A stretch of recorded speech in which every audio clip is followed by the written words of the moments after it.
Don't be that person who gives up 10 feet from the gold. Mm-mm. Welcome to the Next Level Influence Show. I'm Samantha Riley, host of the Thought Leaders Business Lab. And I'm Melanie Benson, host of Amplify Your Success Podcast. And this is our weekly show for experts and business leaders who are influencing people's decisions to make a greater impact and shatter their revenue goals in the process. So, how often do you work with clients who change their offers, question their messaging, stop and start, always feel like they're doing something wrong, and essentially they end up giving up and constantly trying to reinvent their business? That's what we're going to be talking about today, perseverance and the power of not giving up. But also, we're going to be talking about knowing when to give up, because I think that's just as important, right, Mel? I think so. I think it's a master skill, right? Like I've been in business 21 years. I know you've been in business a long time too. And I think there's a bit of a skill set Mm-hmm. to recognize when something's good for you and maybe you're having some resistance or you're having doubts and fears that are playing in, and knowing that there's something that you need to tweak and refine to be able to get to the goal, to get to that outcome. And perseverance, I don't know, I think it's a superpower. I think it's something, as an entrepreneur, a business leader, someone who is wrapping their expertise into a business, you have to know how to persevere and push through times that are really challenging, confusing, daunting, right? It's like you got a Mm-hmm. really big Mm-hmm. thing coming at you. I love that you So call it a superpower, because I think that that's really what it is. And I really like that you framed that at the beginning, because without this perseverance that we're going to be talking about, you actually lose that superpower. It's like kryptonite if you don't have it, right? mhm. It weakens you. It doesn't keep you as strong. So that's definitely I love the way you said that.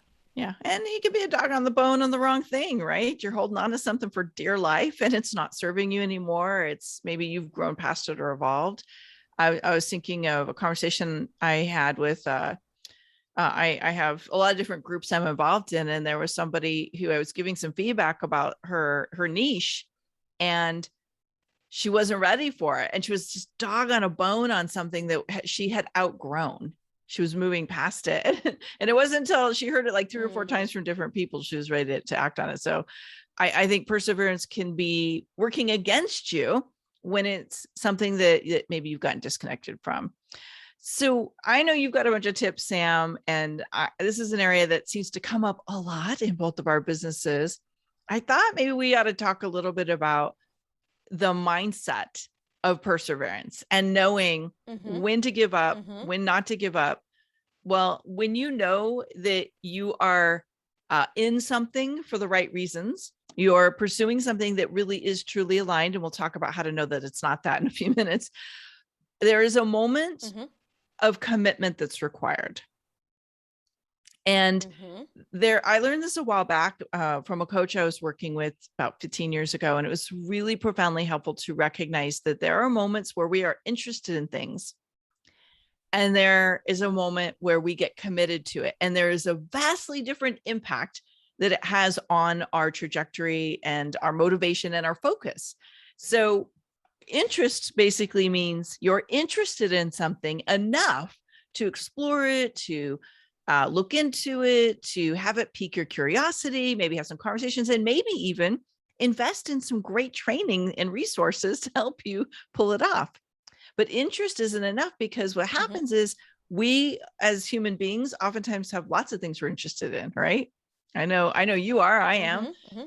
And when you're interested in a Yeah. lot of things, that's what starts to move your focus in different directions. And Mm-hmm. someone who has lots of interest is always going to choose to focus on the thing that has their interest peak the most in that moment. Interested people tend to do Mm. just enough to keep something in motion, but not enough to actually succeed at it. And that's where Love commitment that. comes in. Yeah.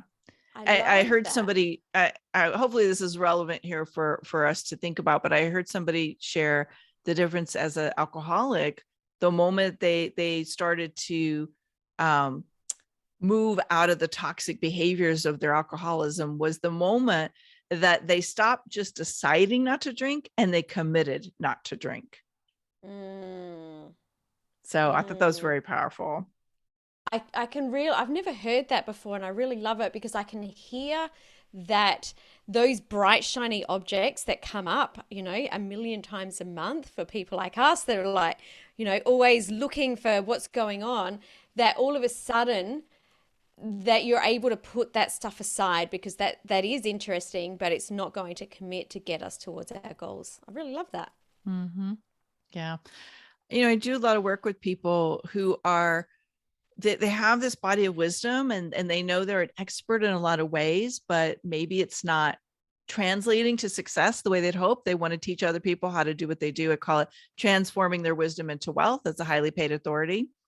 And by the way, that's a resource that we'll share in the show notes here that you can tap into. But I really feel like when you get that commitment fully dialed in, it's like you are committing to be the person that does whatever it takes to move it to success. It's just a very different state of mind than being interested in something. And I can tell the difference in my clients when they're interested versus committed, because the commitment, you're like a dog with a bone. You're not giving up. And the interest is like, yeah, okay, so now I'm doing this thing over here. And now I'm doing this thing over here. And it's not bad. It's just that momentum is much slower. And I think it's frustrating for people. Totally. I want to talk about the way that we set goals in our business, because I think that this marries to what you're talking about really well.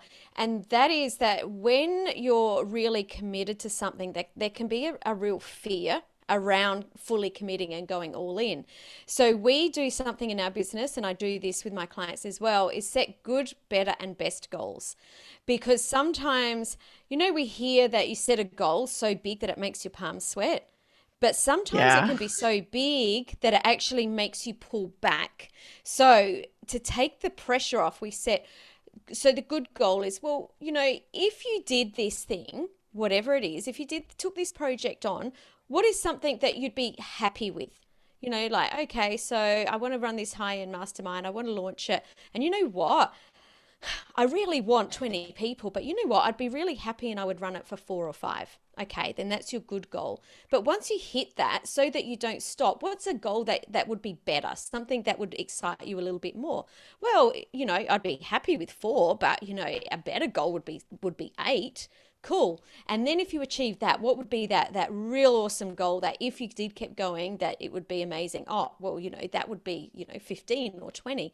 And then setting those so that you don't constantly feel like you're a failure because you're not getting that big, hairy goal, but also not setting your goals so low that you never reach those better goals. So I think those good, better, best goals work really, really well in helping us to know, I guess, where we're heading and not hold ourselves back, but also don't push ourselves hard enough. Yeah, I like that. I didn't used to do that. And I think it was you that started talking about that in my life. And I'm like, that's a good way to do it, is to look at these different ranges rather than one goal that if you don't hit it, you maybe start to make up this thing in your head that you're never going to be there. You're never going to get it. And I think that affects our resolve to persevere, right? I think there's another thing that comes up a lot for people, and it's misunderstood. And I think it really, again, it affects their resolve to persevere, and that's resistance and not really understanding what resistance is about. And I've witnessed so many times. One thing. I think it's many things. True. Yeah. I think it can have, you're right. I think it has a lot of different ways resistance shows up. When it comes to getting, I like to call them bold goals. You were calling them big, better, best.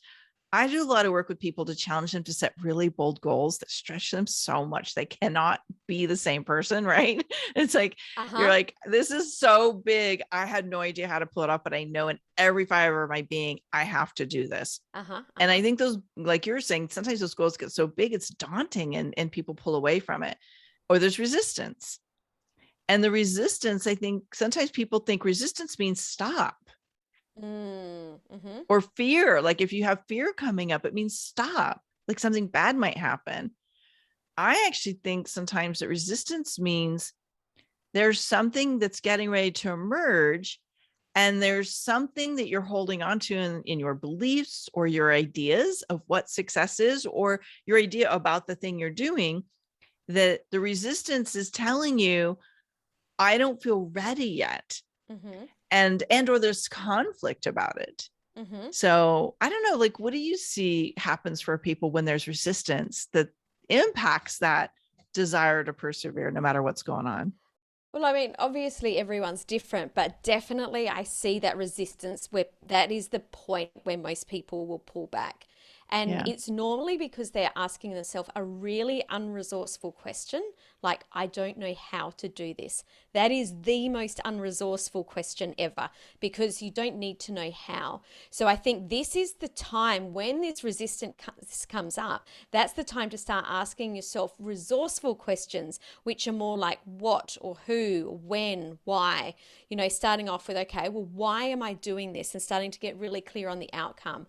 Or, what needs to be implemented, or who do I need to reach out to? Because the how question will stop you in your tracks every time. And it still comes up for me. I don't know about you, Melanie, but sometimes I still notice that I say, how am I doing that? But I'll catch myself out really quick, and I'll give myself a good talking to. Stop it. Don't ask that question. You don't need to know how you're doing, because when you're doing something really big or something new, you don't know how to do it. So asking yourself that question is just never going to have you moving forward. Yeah. And I think it's sometimes hard to think about continuing to go if it feels like there's never an end in sight, right? It's like, is there ever an end to this? Am I ever going to get there, whatever there is?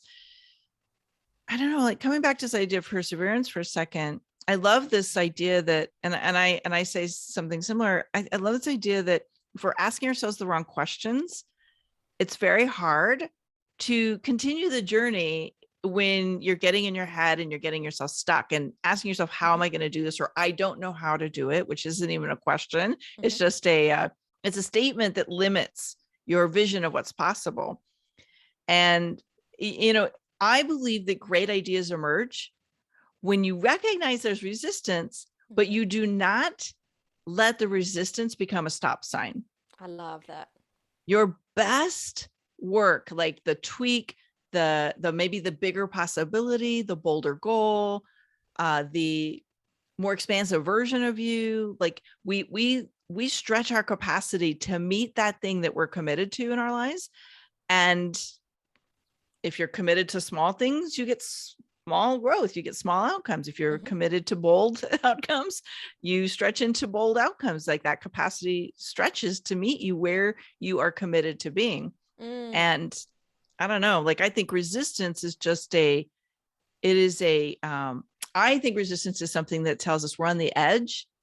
Don't give up, but maybe be willing for it to look a little differently or to shift to allow you to achieve that goal in a way that you can't see is even possible yet. I love that. I think that there's another layer for me, and I don't know if you're going to resonate with this, but I think that sometimes resistance can be because we put so much meaning on one particular thing that we're not quite sure how to make it happen. And I think, actually, I know that by treating our business like an experiment, it can open up so much more. So I'll give you an example of this, because yesterday I was sitting down with my husband and business partner, and we were coming up with next quarter's projects or projects that we're carrying into 2022.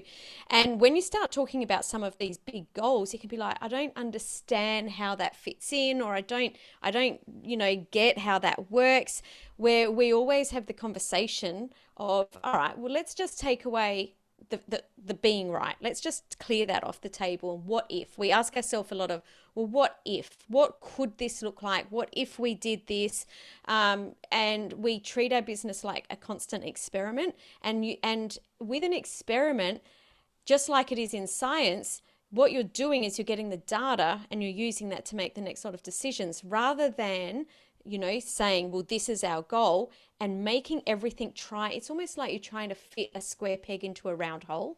So experimentation, I think, is a really great way to work through resistance. Okay, let's go deeper into this, because this is really good. And I tell people all the time, don't get attached, experiment, go test it, see how it feels, go like see how your market responds, right? And I think maybe this has a little bit to do with people who get into running their own business that maybe don't have that full entrepreneurial spirit, right? They're still learning how to be an entrepreneur. But like, how would you guide, like, what are some of the practical ways that can look if you're going to test and experiment in figuring out if this is right for you or if this is the next direction to go?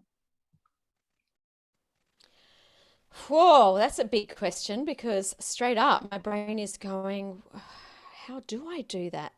Because I really think it's the opposite. It's like if we decide that we want to, okay, let's dive into pricing because this is where a lot of people get resistance. Okay, so if we were deciding, okay, what could it look like if we 10x'd our pricing next week?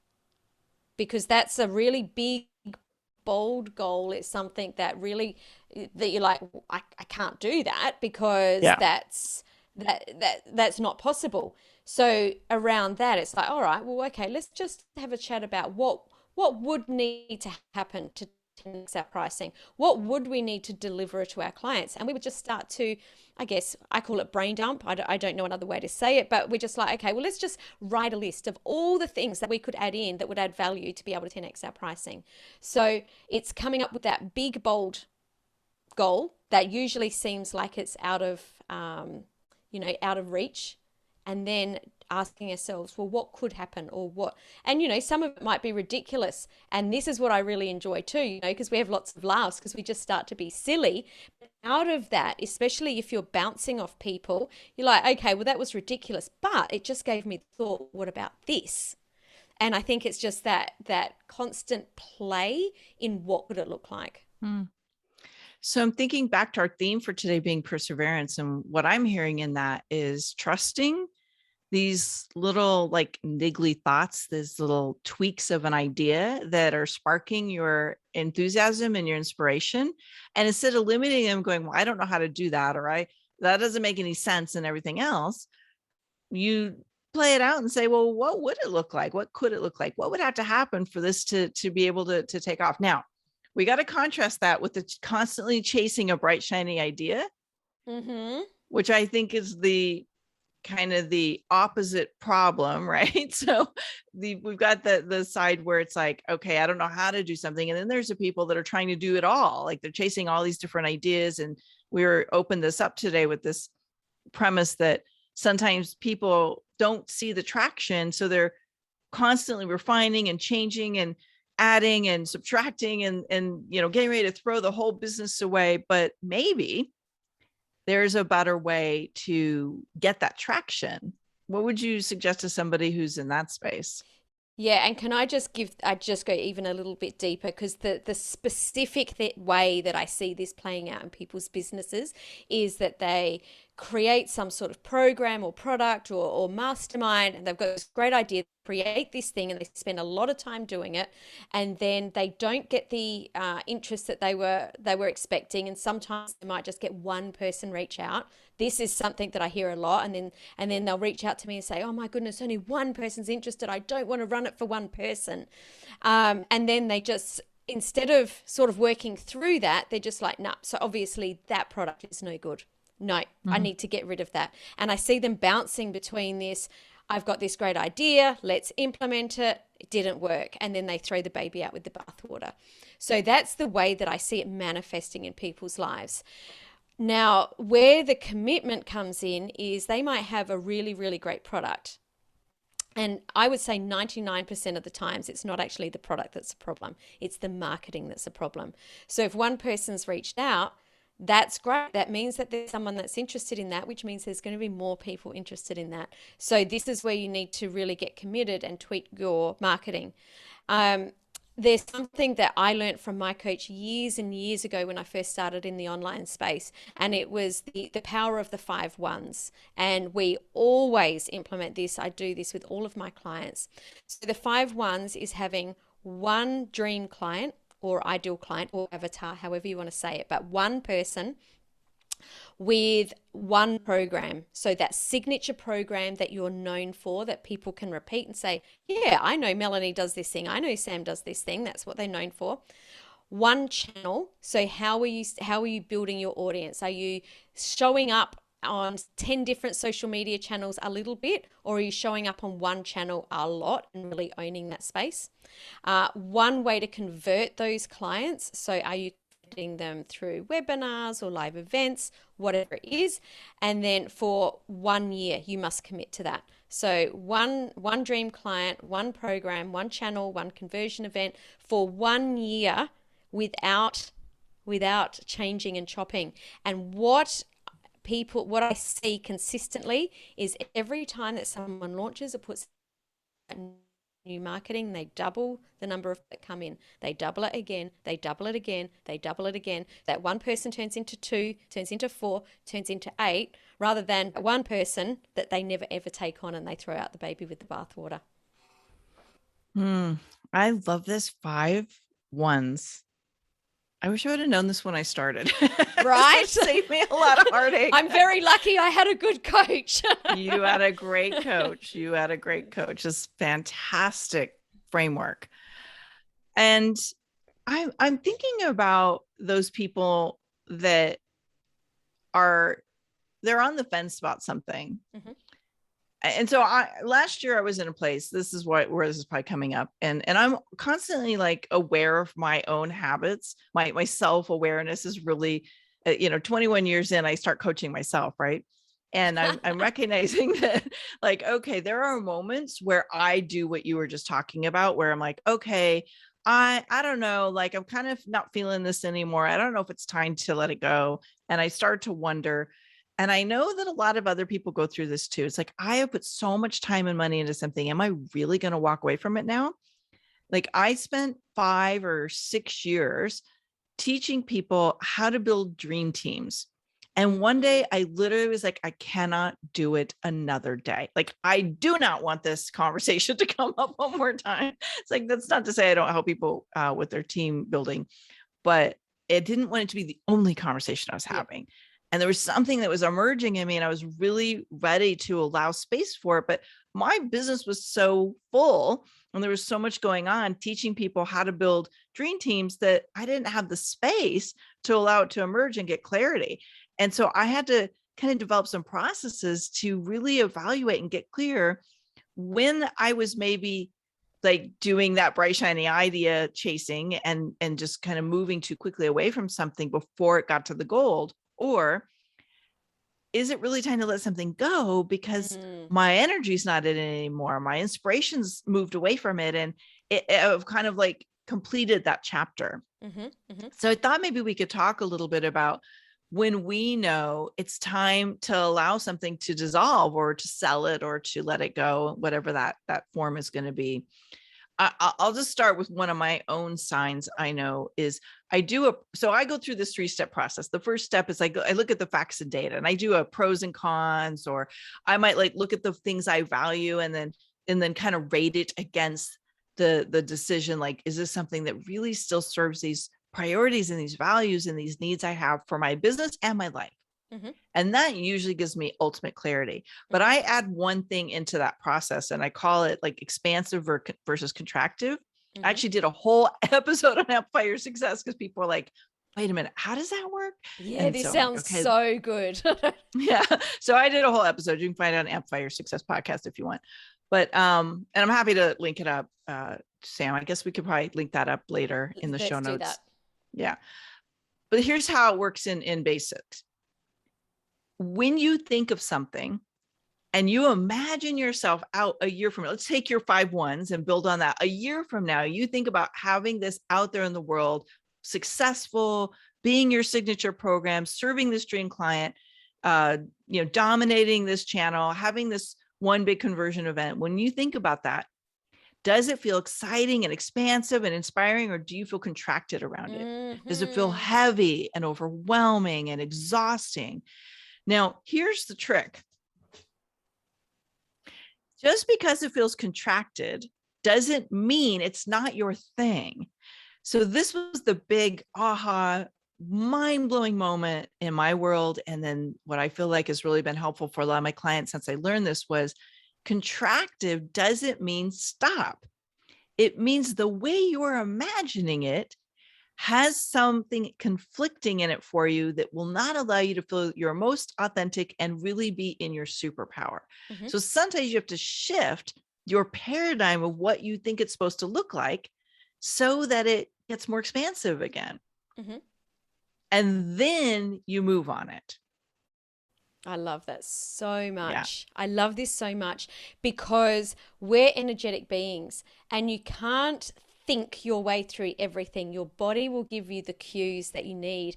And especially as thought leaders, we've got to be really careful to balance this.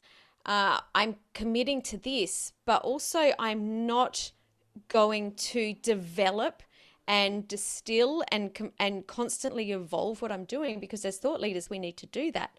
So it is a really fine balance, and I love that you've brought this up because we do need to check in consistently and say, you know, is this right? And it isn't that like, I'm sure we've all had that moment where we've got that client that we're like, okay, I need the money. I'll keep them on. I'll keep them on. I'll keep them on. And then at some time you're just like, no, I've got to let them go.